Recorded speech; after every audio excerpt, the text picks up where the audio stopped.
Hello friends, आप सभी लोगों का स्वागत है हमारे यूट्यूब चैनल पर। तो आज हम देखेंगे कक्षा 7 का महान व्यक्तित्व यूपी बोर्ड का पाठ 24।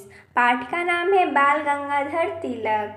तो देखिए दोस्तों, जैसा कि हमने इस वीडियो में इस पाठ का सारांश लिया है, तो चलिए स्टार्ट करते हैं। देखते हैं सारांश। सन 1857 ईस्वी की क्रांति भारतीय इतिहास में विशेष रूप से महत्वपूर्ण है। इस क्रांति के फलस्वरूप देश स्वाधीन तो नहीं हो सका, किंतु इससे स्वाधीनता प्राप्ति के प्रयासों को बल मिला। यानी 1857 की क्रांति, जिसे मेरठ की क्रांति के नाम से जानते हैं हम लोग, जो कि भारतीय इतिहास में बहुत ही महत्वपूर्ण क्रांति है। इसी क्रांति के फलस्वरूप स्वाधीन का अर्थ होता है स्वतंत्रता।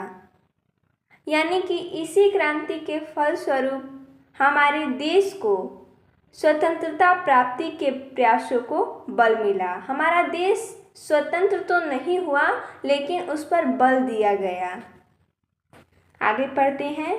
बाल गंगाधर तिलक एक आदर्श शिक्षक और सफल पत्रकार थे। 1881 में तिलक की सामाजिक सेवा का दूसरा दौर चला। यानी कि बाल गंगाधर तिलक एक पत्रकार थे। इन्होंने मराठी भाषा में केसरी समाचार पत्र का प्रकाशन प्रारंभ किया। अंग्रेजी भाषा में मराठा पत्र भी साथ ही निकलने लगा। हमें याद रखना है कि इनकी कौन सा समाचार पत्र किस भाषा में लिखा गया है। यानी केसरी जो कि मराठी भाषा में लिखा गया है, और मराठा पत्र जो कि अंग्रेजी भाषा में लिखा गया है। आगे पढ़ते हैं। मराठा और केसरी समाचार पत्रों में अंग्रेजों की अनुचित नीतियों और अत्याचारी का खुलकर विरोध किया जाता था। यानी कि उनके पत्रों में जो गलत नीतियाँ थी, जो अत्याचार था, उनका खुलकर विरोध किया जाता था। यानी कि वो ऐसे समाचार पत्रों को लिखते थे जिसे सुनकर जनता में क्या हो, स्वतंत्रता प्राप्ति के लिए प्रेम उमड़े। उसी को वो समाचार पत्रों में लिखा करते थे। आगे पढ़ते हैं। कलकत्ता में होने वाले कांग्रेस अधिवेशन के अवसर पर एक सार्वजनिक सभा में गीता पर इनका भाषण सुनकर छात्रों ने इन्हें मानपत्र दिया।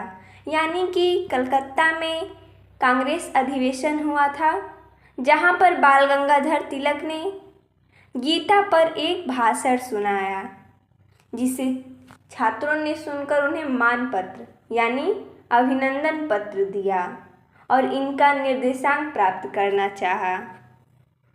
तब से वे लोकमान्य कहे जाने लगे। इन्होंने धार्मिक उत्सव का आधार लेकर राजनीति की जड़ें मजबूत की। इस प्रकार तिलक को स्वदेशी आंदोलन का सच्चा जन्मदाता कहा जाता है। तिलक में असीम सहिष्णुता थी। यानी तिलक बहुत ही सहनशील व्यक्ति थे। देश के लिए इन्होंने बहुत यातना भोगी, अर्थात कष्ट भोगे। जेल से छूटने के बाद ये पुनः देश सेवा में लग गए। इन्होंने जनता को स्वशासन की प्रेरणा दी और होम रूलिंग की स्थापना की। वे देश में अपना शासन और अपनी व्यवस्था चाहते थे। कांग्रेस में तिलक का प्रभुत्व जम रहा था। यानी अधिकार, प्रभुत्व का अर्थ होता है अधिकार। तिलक पूर्ण स्वराज हेतु निरंतर संघर्ष करते रहे।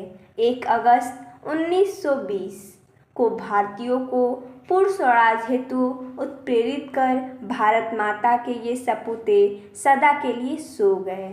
हमें याद रखना है 1 अगस्त 1920, जिस दिन बाल गंगाधर तिलक का देहांत हुआ था। इनकी मृत्यु के अवसर पर जन समूह की बाढ़ को देखकर विट्ठलनाथ पटेल ने कहा था, राजनीति को आराम कुर्सी वाले राजनीतिज्ञों से जनता तक ले जाने का श्रेय लोकमान्य तिलक को ही है। देखिए, बोला गया यहाँ पर इनकी मृत्यु के अवसर पर जन समूह की बाढ़, बाढ़ का अर्थ होता है भीड़। इनकी मृत्यु के अवसर पर वहां इतनी भीड़ लगी थी, जिसे देखकर विट्ठल भाई पटेल ने कहा, राजनीति को आराम कुर्सी वाले राजनीतिज्ञों से जनता तक ले जाने का श्रेय लोकमान्य तिलक को ही है। इनकी उंगली राष्ट्र की नाड़ी पर थी। ये जानते थे कि स्वाधीनता संग्राम में त्याग और कष्ट झेलने की क्षमता जनता में कितनी है, इसलिए इन्होंने राष्ट्रीय आंदोलन को आगे बढ़ाया। वे सच्चे अर्थों में भारत के निर्माता थे। तो देखिए दोस्तों, जैसा कि हमने इस वीडियो में इस पाठ का सारांश देखा, तो मिलते हैं तब तक के लिए धन्यवाद दोस्तों।